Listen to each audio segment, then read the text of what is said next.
Welcome everyone for our third episode with Mr. Michael Schwan. As you know from the previous episodes, he's really done something with Ironman, has more than 100 starts and finished 100 races. 5 times participated in World Championships of Ironman, so he has some experience to share, and I'm really glad to have him for another round. Hello, nice to have you back. Hello, Momo. Nice to be again here as well. Just to correct yourself, because I also got lost with all the numbers, I calculated them again. And actually, there are 50 full distance Ironmans, 37 half distance, 13 Olympics. So in total, it's 100. And in the 100 is 50 full distance. Yeah, that's right. And in World Championships are not 5 but 6. 6. Because there was recently also Nice, in France. So that was the 6th one. So if somebody should ask you, what is that guy doing, or how can you be more specific, you can say, yes, 100 triathlon races, 50 full distance, and 6 World Championships. Three full distance world championships and 3 half distance. So 50-50. Okay. Still impressive numbers beyond belief. I don't, for certainty, I don't know anyone has done so many Ironmans and triathlons in general. I guess there are some people, but do you know for some other, personally some other people that have done? No, personally I don't know anyone, but I know from different information there are people that have done way more. But I would guess there may be worldwide maybe 30, 50 people, something like that. But the difference is they have done that during a much longer time. I started only in 2007, right? So it's not that long ago. And others, you start with 18 and you still do it while you're 60. You have that's way more. So you did like 100 over, and that's not to count the marathons and half marathons that the official races that you did, and the cycle races that you did as well. So it's no, that is separate. Yeah. Okay, so on average you did like, what's that, 5, 6, 7 races, 10 races a year, probably? Yeah, 10, something like that. Something crazy like that. Oh well, that's so crazy. Okay. It's crazy. Yeah. Well, what will be? What do you know now? Like after, what is that? 16, 17 years being in the sport, that you wish you knew earlier. So what would be like one or two things that you would give as an advice to your younger self? That would be that now from experience that you wish you knew earlier. Yeah. Well, we discussed before, so I think without being too specific, so I don't want to give any tips about which pedal you should use and which aero helmet, or how should you do your run training and so on. That would be too specific. But in general, in retrospect, I have to say that especially when I was new, like the ones that are now probably listening, one easily gets distracted by a lot of information, a lot of technical terms, books, magazines, marketing, about anything, and then also about the training. So which is interesting with any hobby. Whatever hobby you have, you get information from the outside. However, I think with this triathlon stuff, it can get a little bit overwhelming. And the most important advice, well, not the most important advice, but what I would probably not do again would be that I put too much effort on trying to get lost in all these little details, right? So that means that you should focus on the most important thing, on your training. and how can you invest enough time to train for an Ironman, because this is a time question. So the number one thing is not if you have an aero helmet, if you should sprint 5 times 200 meter instead of 1 kilometer in a short, or if you should or if you should eat that. The most important thing is, in order to make sure that you are able to go to the start line, not to the finish line, to the start line at least, is that you put in enough time, and enough time so that your family or your partner or your colleagues are not getting annoyed with it, right? That you do not, that you're not perceived like a geek, because then you would start isolating yourself. So to summarize it again, that what I would do better than I've done when I was starting with it, I would just more focus on the actual training. Okay. In terms of time. In terms of time, how you spend that time, if you run, like I say, if you run quick or long or whatever you do, or bike 20% or swim 20%, that is another question. But try to figure out something where you can be sure that you can maintain that for a year at least, right? So that you get started. That is what I think is the best, because otherwise you make unrealistic plans. You're getting lost standing in the bicycle shop and, investing in a lot of things, reading too much. The number one thing is time management. That is the one resource that we don't get back, right? Yeah. I think you don't have to do black and white, only, to shutting yourself completely off from marketing and new articles and literature. This is not what I mean. What I mean is that you need to, but what I did, I was too much, as a newcomer, you're too much leaning towards these things and you forget a little bit about the actual training. That's what moves the needle forward, right? The training. Also one more thing. For example, even if you are training, for example, you're running, right? You do a run training, and then your mind is with your shoes. That you think, you read an article about the shoes, you should buy yellow shoes and not blue shoes, and this shoe and that shoe.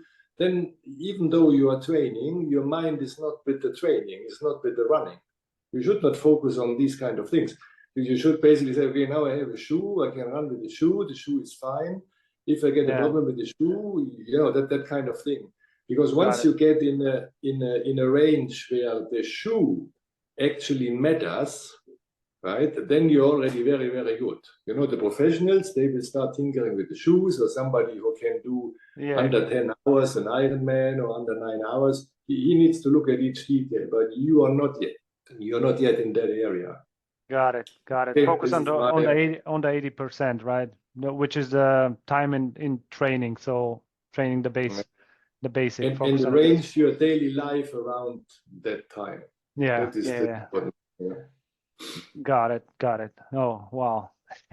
Thanks for that. And how do you like, with such a long, like 16, 17 years being doing 10 plus races a year on average, to say that, how do you keep yourself motivated and continue to push your limits and just keep training? How do you manage that?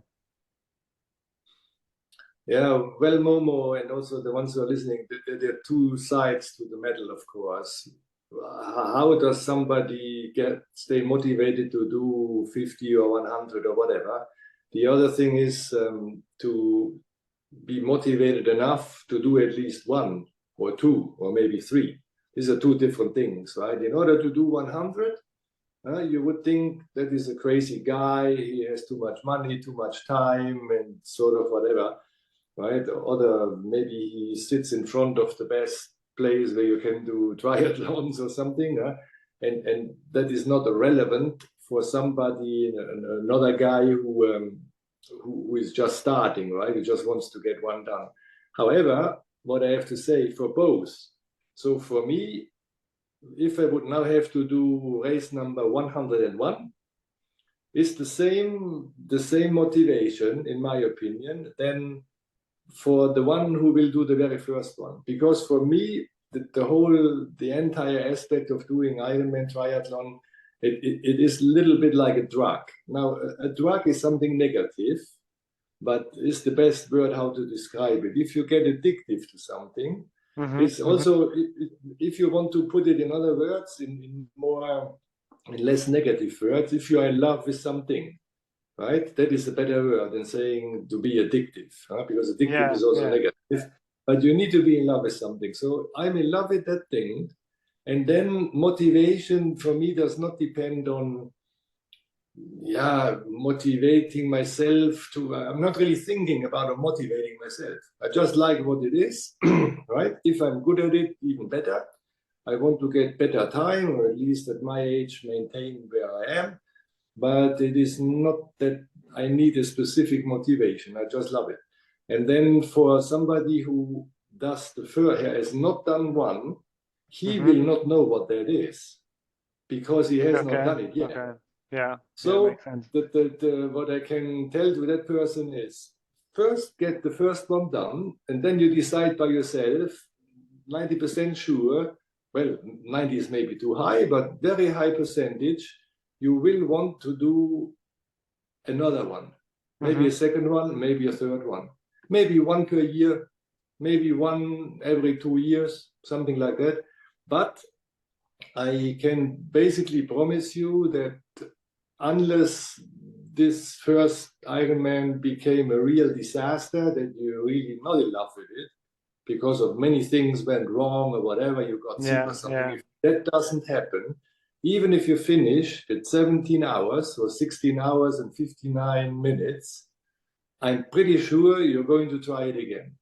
And if you finish it with 9 hours, I'm also pretty sure you're going to start doing it again. And that is simply because the entire setup of Ironman, the marketing around, the event itself, how it is organized, the recognition that you get is just perfect.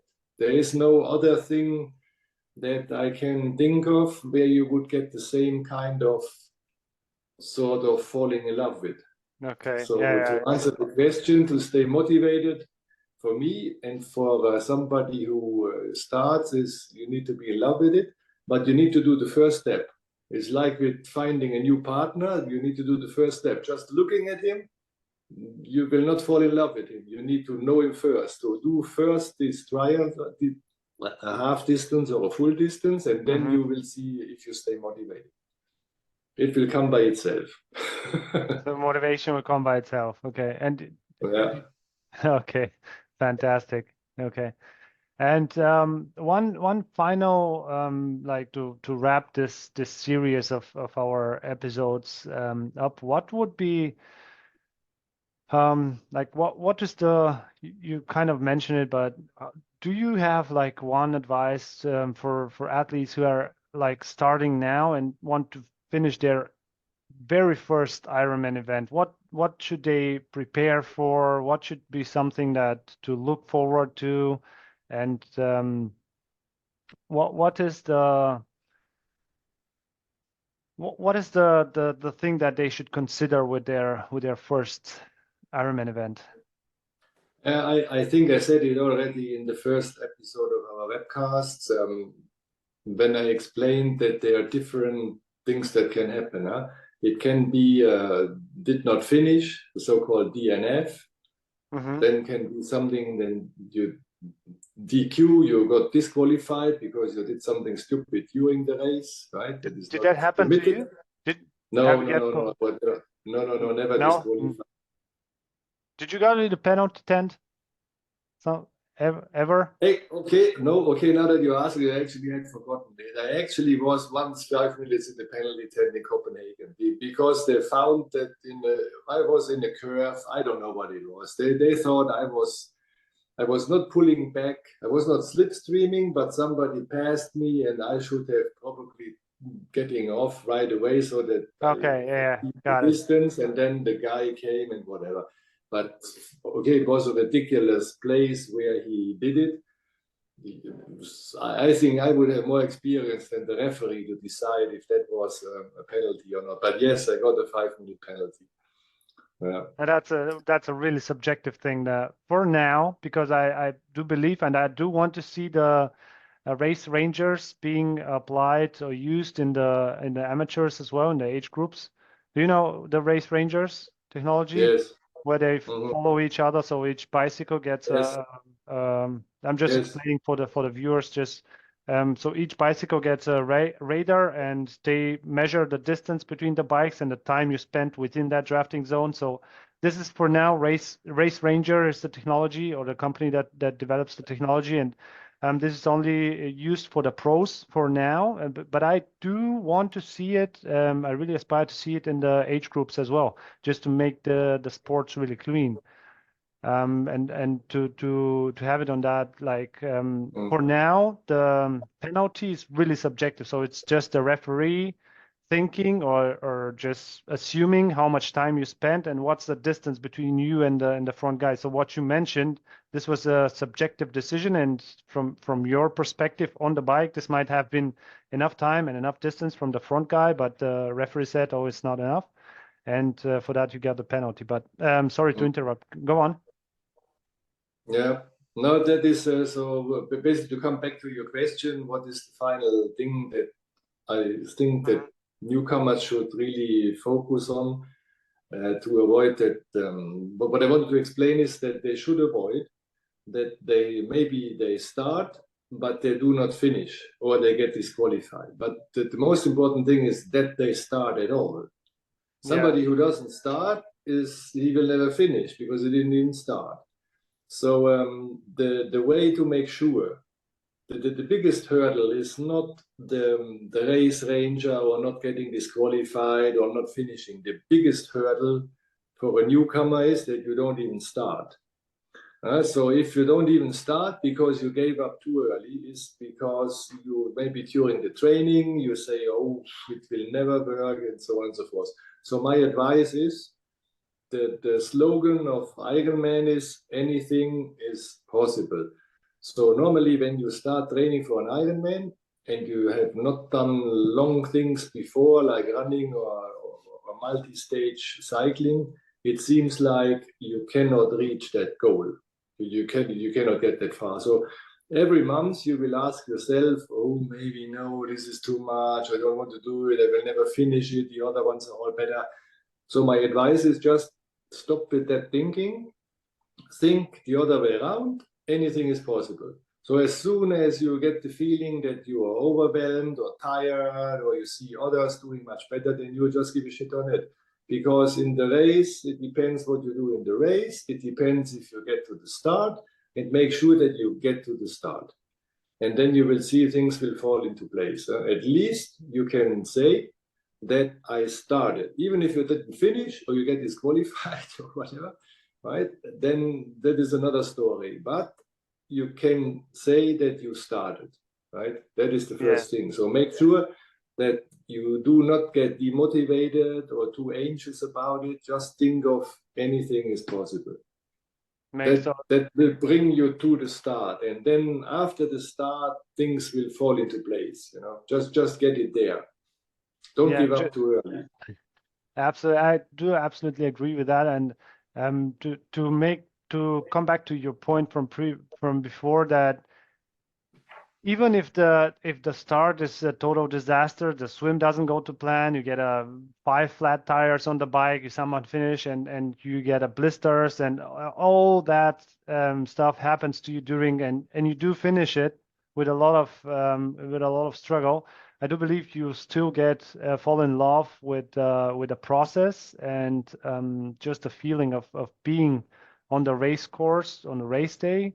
And you get motivated, at least for me, that was the case. You get motivated simply because you believe, okay, I can do it better.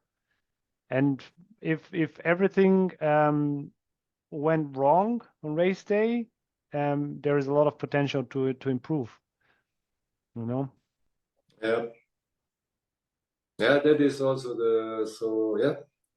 that is what I wanted to say. So don't just think of anything is possible before you start, and then also, like Momo is saying, even during the race, we were just talking about my experience in Frankfurt and Zurich, where I had a problem with my calf muscle.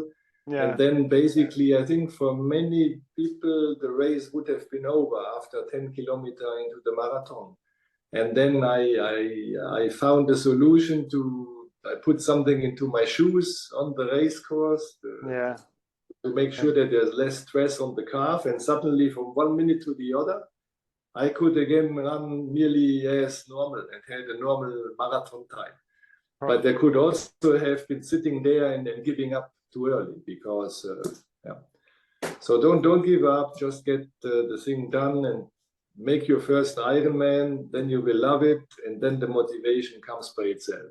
So for the second one, it will be much easier than the first. Yeah, because you learn from experience. So, hey, by the way, a question that just popped in my mind from what you've done, like what would be, how should one find a race like, okay, so I want to do my first Ironman. What should I consider? Is it the nearest next to me? Is it the most flat one? Is it the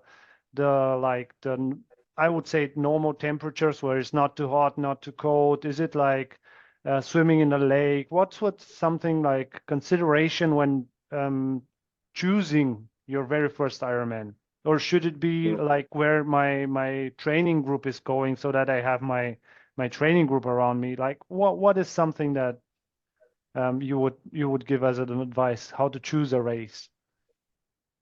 Yeah, that depends if you're a newcomer or not. If it is the first race or if it is something. It would be my first Ironman. What would be? It would be the first Ironman. Then it's different because okay. Also, if it is your first one, you may want to have a very good time. So you could choose, like you say, Momo, you could choose one of the 100 races that they are available worldwide, and you could go to the one where there's a lake without waves, nice temperature, the bike is completely flat. And also the run is under shadowed trees and it is not hot. Then you will get a good time, you will for sure finish. There is a trade pack if you have to travel. In order to do that, you have to travel 2 days to get there and 2 days back, and maybe the bicycle gets lost, or you have to pack and unpack and complicated things. Then that will backfire, sort of, right? You might, once you get there, you might get a good time, but then anyway, everybody will tell you, oh, you went to the race XYZ, where everybody has a good time. So in the end, what's the point, you know? Okay. So it is relative. So my recommendation is just keep it as simple as possible, because the thing is already complicated enough. Keep it as simple as possible. Go somewhere that is close to you, where you are comfortable with, where you maybe speak the language, or don't travel too far. Don't spend too much time on doing fancy things. And then another answer. Okay, maybe I'm now getting too long, but there are also many people who do it from a touristic point of view.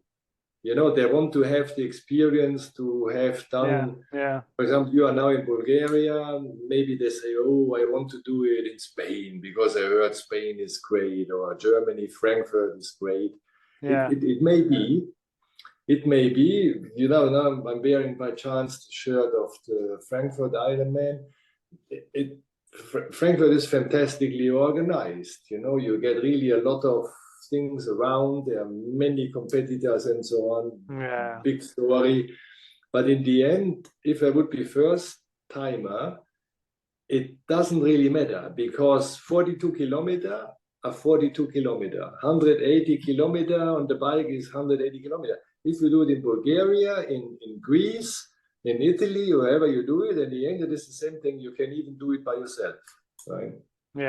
So I think keep it simple, go to the closest one and do it stepwise. And from there, you can always make it more complicated and choose another location and experiment with starting with your first experience. You can experiment. Oh, I would have done better if the bike course was more flat, or whatever the case might be. Yes. Also, cost-wise, it may be a good idea to do something that is not Ironman branded, maybe a half distance to that before, that will give you more certainty for the other one, because doing an Ironman will mean a lot of money. It will mean traveling, especially if you're in Bulgaria. There is no Ironman in Bulgaria yet. So you need to travel, and in order, before you take that risk, but better do a half distance one that is nearby, and then you see how it goes before you spend all that time and money on the other one. Yeah, totally agree. All right, fantastic. Okay. Thank you so much for that, for your time, and just giving that, speaking from experience and giving that to other people as well, and sharing the value that you've learned with so much time and money and just experience what you've done over those years. Thank you so much, and I will make sure to have you around soon for another round of questions and answers that our audience might have. So looking forward to have you back soon. Okay. Bye bye. Bye bye. Bye bye everyone. Bye bye.